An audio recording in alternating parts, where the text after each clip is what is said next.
নমস্কার দাদা, আমি পূর্ব বর্ধমান কালনার শান্তি মুখার্জি বলছি। বেশ কিছুদিন ধরে তোমার এই হররটাকে শুনছি, প্রায় বেশ ভালো লাগছে। তাই ভাবলাম আমার মায়ের সাথে একটি সত্যি ভৌতিক ঘটনা তোমার সাথে শেয়ার করি। ভৌতিক ঘটনা বলাটা খুব একটা যে ঠিক হবে সেটা না, একটি অলৌকিক ঘটনা। ঘটনাটি আজ থেকে প্রায় 20 থেকে 21 বছর আগে। তখন আমার মায়ের বয়স ওই 13 থেকে 14 বছর। কালনায় সরস্বতী পুজো প্রচুর বিখ্যাত, আর এই ঘটনাটি ঘটেছিল সরস্বতী পুজোর সময়।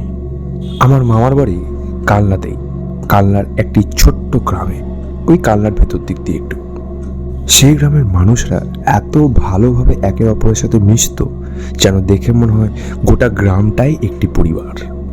আমার মামার বাড়ির পাশের একটি কাকিমা থাকতো, মানে মায়ের সম্পর্কে একজন কাকিমা হতো। তো উনি মাকে প্রচণ্ড ভালোবাসতেন, তো তাই মা তাকে ভালোবেসে মামুনি বলে ডাকত। তো সেই সরস্বতী পুজোর সময় মায়ের কিছু দুষ্টুমির জন্য দিদা তাকে প্রচণ্ড বকাবকি করে। তো তাতে মায়ের মন খারাপ হয় এবং মা ওই মামুনির কাছে গিয়ে পড়ে প্রচণ্ড কান্নাকাটি করে। তাই মামুনি ঠিক করে যে মাকে নিয়ে তিনি সরস্বতী পুজোর প্যান্ডেল দেখতে বেরোবেন। তাই এরপর দুজন রেডি হয়ে বেরিয়ে পড়ে সরস্বতী পুজোর প্যান্ডেল দেখার উদ্দেশ্যে। কালনার দুটি বিখ্যাত প্যান্ডেল দেখার পর যখন তারা 3য় নম্বর প্যান্ডেল দেখার উদ্দেশ্যে রওনা দেয়, সেই রাস্তার মাঝে একটি শ্মশান পড়ে। তো সেই শ্মশানের পাশ দিয়ে যেতে যেতে মা একটু মজার ছলে তার মামুনিকে বলে, দেখো মামুনি, একদিন আমাদের সকলকে এই জায়গায় আসতে হবে। এই কথা বলে মা যখন মামুনির দিকে তাকায়, তখন মা দেখে মামুনি কি একটা চিন্তা করছেন এবং তার চোখ ওই শ্মশানের দিকে, যেন দেখে মনে হচ্ছে তিনি এই কথাটাই মনে মনে ভাবছিল। এরপর মা মামুনিকে একবার ডাকতেই মামুনির সন্ধি ফিরে তখন একটু মুচকি হেসে পড়ে বলে, হ্যাঁ ঠিকই বলেছিস। তারপর ওরা দুজন আরও ঘোরাঘুরি করে। আরও 2-3টে প্যান্ডেল দেখার পর মা এবং তার মামুনি বাড়ির দিকে ফিরছিল, তখন তাদের সাথে দেখা হয় মায়ের ছোট কাকার সাথে। মামা তাদেরকে দেখে পড়ে বলে যে, তোরা আজকে এত সুন্দর সেজেছিস, চল তোদের একটা ছবি তুলে রাখি দুজন একসাথে স্টুডিও থেকে। যেহেতু তখন স্মার্টফোন এবং ক্যামেরার কোনো সেরকম প্রচলিত ছিল না, তাই কারো যদি ছবি তুলতে হতো তাহলে সে স্টুডিওতে গিয়ে পড়ে ছবি তুলতে হতো। এই কথাটি শুনে মা এবং তার মামুনি প্রচণ্ড খুশি হন এবং তাদের কোনো আপত্তি না জানিয়ে তারা 3জন মিলে গেলেন স্টুডিওতে ফটো তুলতে। সেখানে গিয়ে তারা ছবি তুললেন এবং স্টুডিও থেকে বলে ওদেরকে যে 3 দিন পর স্টুডিও থেকে ছবিগুলো নিয়ে যেতে। তো স্বাভাবিকভাবে ঠাকুর দেখে ফিরতে ফিরতে ওই বাড়ি ফিরতে ওই প্রায় বেশ অনেকটাই রাত হয়ে গিয়েছিল। তাই তারা আর কোনো সেরকম কথাবার্তা না বলে যে যার মতন বাড়িতে গিয়ে শুয়ে পড়ে। এরপর ঘটনার সূত্রপাত হয় ঠিক এইখান থেকে। ঘড়িতে বাজে তখন ভোর 4টে। হঠাৎ বাইরে ভীষণ চেঁচামেচিতে মায়ের ঘুম ভেঙে যায়। মা চোখ খুলে পড়ে দেখে যে আশেপাশে দিদা নেই এবং বাইরে একটি আতঙ্কের পরিবেশ সৃষ্টি হয়েছে। সকলে চিৎকার চেঁচামেচি করছে।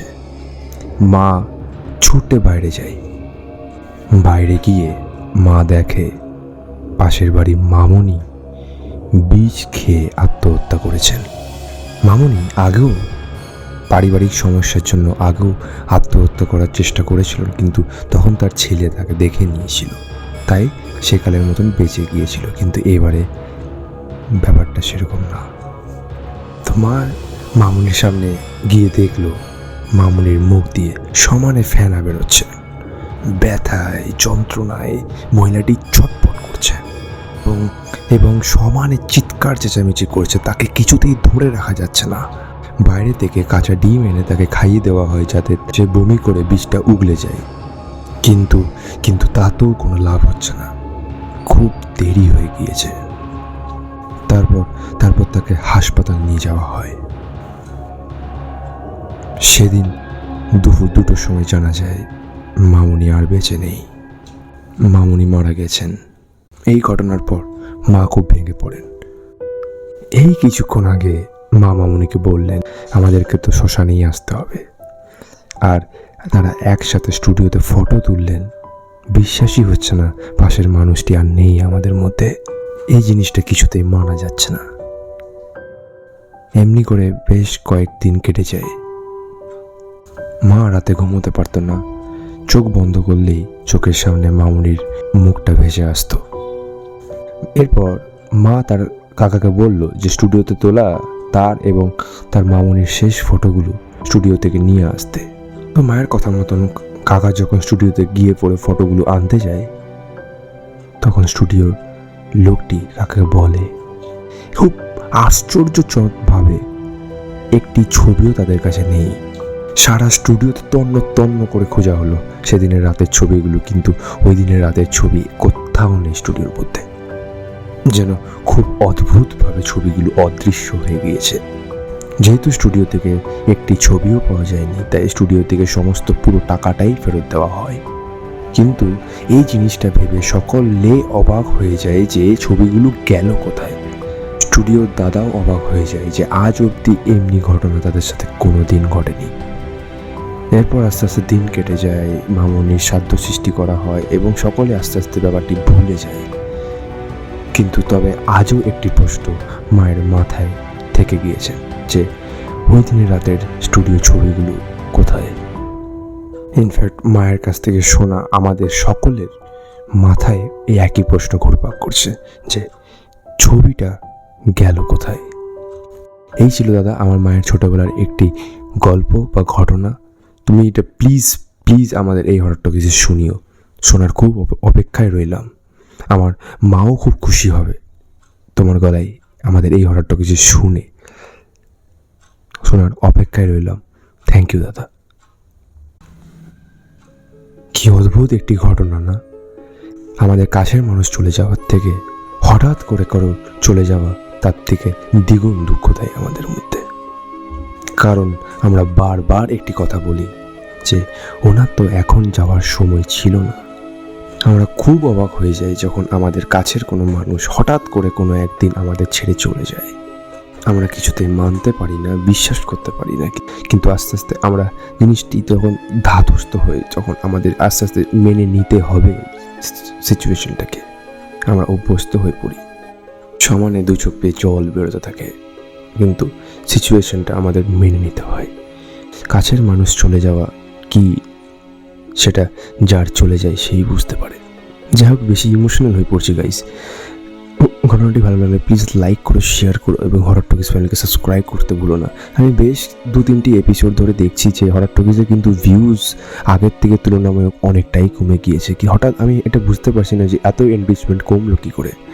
তোমরা সাপোর্ট করো হরর টকিজকে, আরও ঘটনা পাঠাও horrortalkies008@gmail.com এখানে সরাসরি আমাদেরকে ঘটনা পাঠিয়ে দাও। আমি সেটা অবশ্যই শেয়ার করবো আমাদের হরর টকিজে। আর যদি আমাদের যদি কোনো ভুল ভ্রান্তি বা কোথাও যদি মিস্টেক বা তোমাদের মনে হয় যে এই জায়গায় আরেকটু ইমপ্রুভ করতে লাগবে, সেটা আমাদেরকে let me no in our comment section. তো যাই হোক, আশা করি আজকের এই ঘটনাটি তোমাদের খুব ভালো লেগেছে। লাইক করে দিয়েছো আশা করি। দেখা হচ্ছে পরবর্তী নম্বর এপিসোডে পরের রবিবার ঠিক রাত 11টায়। শুনতে ভুলো না হরর টকিজ।